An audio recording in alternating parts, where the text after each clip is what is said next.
but to draw them in so that we can interact. For instance, I'm jumping around on purpose because I said I wasn't going to follow this. Think of Peter. Peter was a commercial fisherman. He was a fisherman, but he was a commercial fisherman. So, when he fished to make money. But we don't talk about that because we understand his purpose was to also represent God as a disciple. About Paul. Paul was a tent maker. But he wasn't just making tents for him, he was a commercial tent maker. He was micro-enterprising, creating business so revenue can come in. He wasn't doing it just to survive, but what was he known for? Powerful man of God. He represented God. Let's go a step further. Let's talk about Jesus. Let's talk about Jesus for a minute. Now, you know, he's our Savior. But where did Jesus do most of his ministry? He was in the homes. He would eat with you. He wanted to sit down and break bread with you. Like the little man up in the tree. What's his name? Zacchaeus. Zacchaeus, come on now, I'm going to eat with you. That's personal. That's intimate. That's what we're trying to do. We want people to come in and it's a safe place. They can come and sit down and break some bread and we come over and fellowship, interact, have a conversation about Jesus. You know, I know God called me.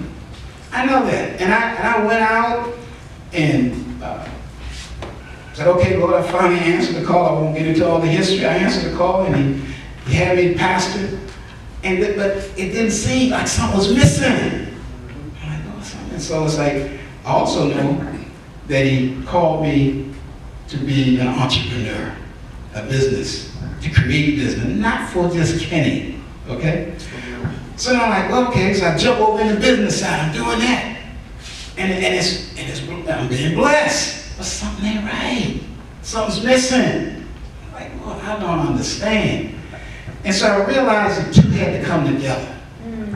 But when I try to tell pastors, and I mean pastors, didn't matter what type of denomination or the ethnic group, it didn't matter. They look at me like I lost my mind. No, this is the church. We don't do that over here. And you got your business, no, don't. But I can't, I'm like, well, this don't make no sense. I know you called me to do this. Even when I went to the seminary to work on my doctorate, and they said that you have to be passionate. I said, well, what am I passionate about? Okay, I'm passionate about business and church. The dean of the school, they asked everyone, okay, what is your project? And for 3 years, he was patient with me. Because I kept saying, I want to do business and ministry. I see his face get screwed up every now and then, but he was patient. But year 3, when I said that, you can't do that! It ain't gonna work! And I got so discouraged. And I'm like, oh, really? But then the Holy Spirit, you know.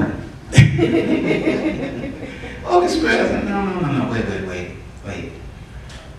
What does every church have? There can't be a real church without them. I don't know. Of course, God already know the answer, right? But waited on me.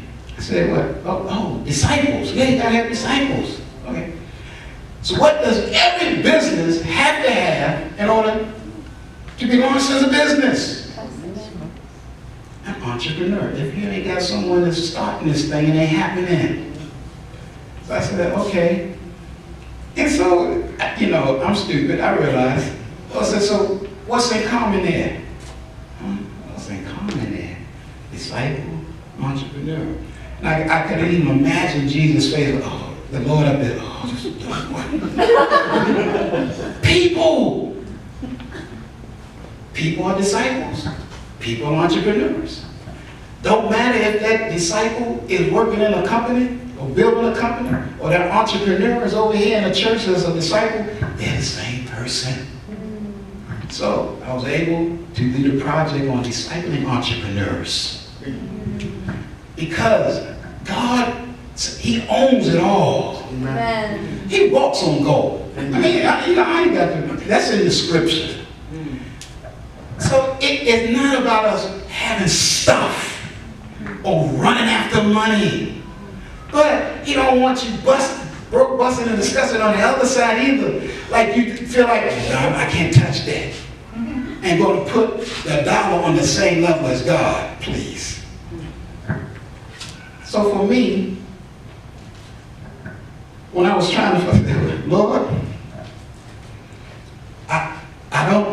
what can I do with this? So the more I kept trying to talk about it, I would talk and share. And Lord just happened to allow me, now, as my boy is, me and CP go back a long time, and I knew the business side. When I didn't know, I figured, hey, I could get it from him. And quick pen, I'm almost done. I'll stick a pen in the Rebecca. I got to say this about it, which him and his wife didn't mention. But there were 1 out of 100 that received a $5 billion grant. I know, they don't want to talk about that. Just gifted and anointed. All right, that's what I said. But then I met... That's just more talented. Ruth. And she's on fire for the Lord. But I realized she got that entrepreneurial spirit too. And so it's like, what can we do? And so the more we talk, Excelsior Ministry, but it's like, we just can't just have just this a regular church. We want to impact the lives of people, like micro enterprises, to be able to mingle with folks. In other words, as a pastor, every now and then I would preach, and sometimes I would touch a life from that preaching or that teaching. But do you know how I really impact folks? It was a one-on-one. When I was at the Rock for all those years, it was when I call in the trenches.